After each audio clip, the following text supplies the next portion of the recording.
தமிழகம் முழுவதும் அரசு செவிலியர்கள் கருப்பு பேட்ஜ் அணிந்து 3 நாள் கவன ஈர்ப்பு போராட்டம் தொடக்கம்.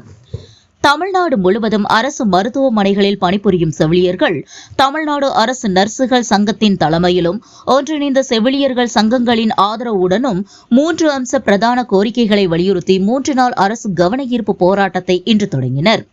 போராட்டத்தின் முதல் நாளாக மாநிலம் முழுவதும் கருப்பு பேட்ஜ் அணிந்து பொதுமக்களுக்கு எந்தவித சேவை பாதிப்பும் ஏற்படாத வகையில் பணியில் ஈடுபட்டபடியே தங்களது எதிர்ப்பை பதிவு செய்தனர். இதன் தொடர்ச்சியாக சென்னை ராஜீவ்காந்தி அரசு பொது மருத்துவமனை, அரசு ஸ்டான்லி மருத்துவமனை உள்ளிட்ட அரசு மருத்துவமனைகளில் செவிலியர்கள் கருப்பு பேட்ஜ் அணிந்து பணியாற்றினர்.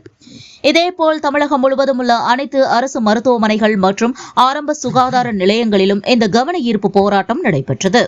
செவிலியர்கள் முன்வைத்துள்ள 3 முக்கிய கோரிக்கைகள்: அரசாணை எண் 204 மூலம் மேற்கொள்ளப்படும் செவிலியர் ஆட்குறைப்பு நடவடிக்கையை முழுமையாக ரத்து செய்ய வேண்டும்.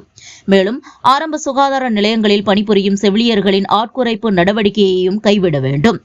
தொகுப்பூதிய செவிலியர் நியமன முறையை ரத்து செய்து தற்போது தொகுப்பூதியத்தில் பணியாற்றி வரும் அனைத்து செவிலியர்களுக்கும் உடனடியாக பணி நிரந்தரம் வழங்க வேண்டும்.